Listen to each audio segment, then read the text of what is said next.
Recognizing red flags to prevent the murder of children by their parents.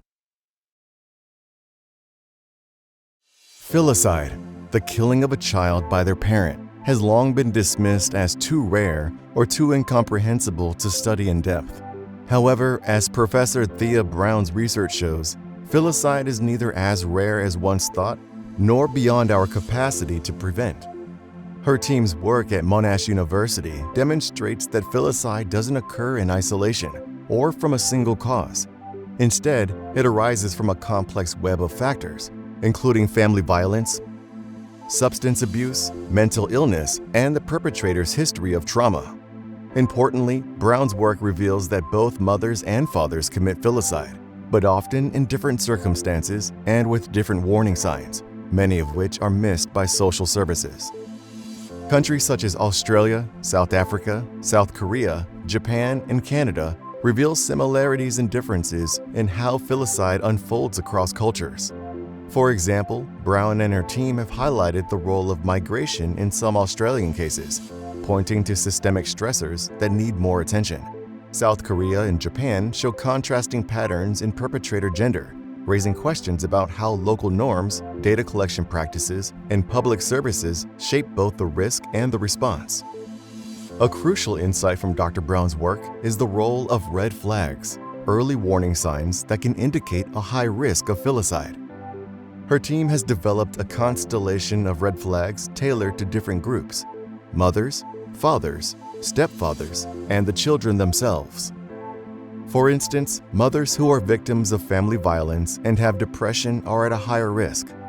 High-risk fathers and stepfathers, on the other hand, are more likely to have criminal histories, use illicit substances, and perpetuate domestic violence. Children under 5, those previously reported to child protection, and those with chronic health issues are particularly vulnerable. The Red Flag Framework is a practical tool to alert professionals, GPs, mental health workers, child protection officers, to act quickly.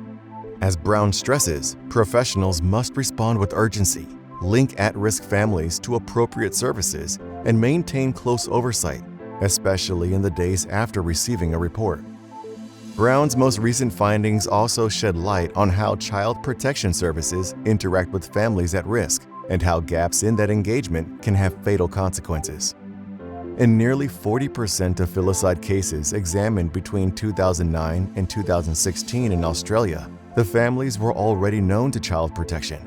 Fathers and stepfathers, particularly those with violent histories, were the main perpetrators in these cases and often eluded service engagement, missing appointments, or refusing follow-up.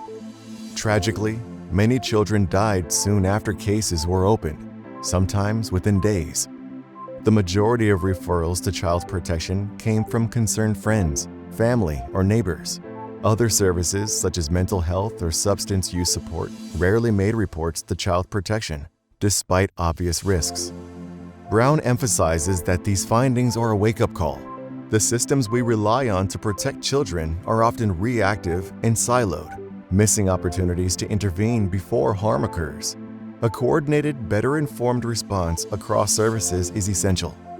Brown also calls for better data collection and coordinated research across countries. She argues that every country should maintain its own national database on filicide, with common definitions and consistent methods, so that we can identify patterns that inform prevention. Such efforts would allow researchers and policymakers to understand, for example, why filicide rates are declining in Canada but not elsewhere, or why intimate partner violence features prominently in some countries' cases but is absent in others. Looking ahead, Brown insists we need more than just better services. We need public education, clearer research priorities, and stronger systems for noticing and responding to warning signs. She calls for national and international research centers dedicated to filicide, working together to explore unanswered questions, such as how do perpetrators move from thought to action? How can we best intervene with violent parents? And how can we support communities to respond when they sense something is wrong? Thanks to the research by Brown and her team, the picture of filicide is becoming clearer. With this clarity comes an opportunity and a responsibility to prevent these terrible tragedies.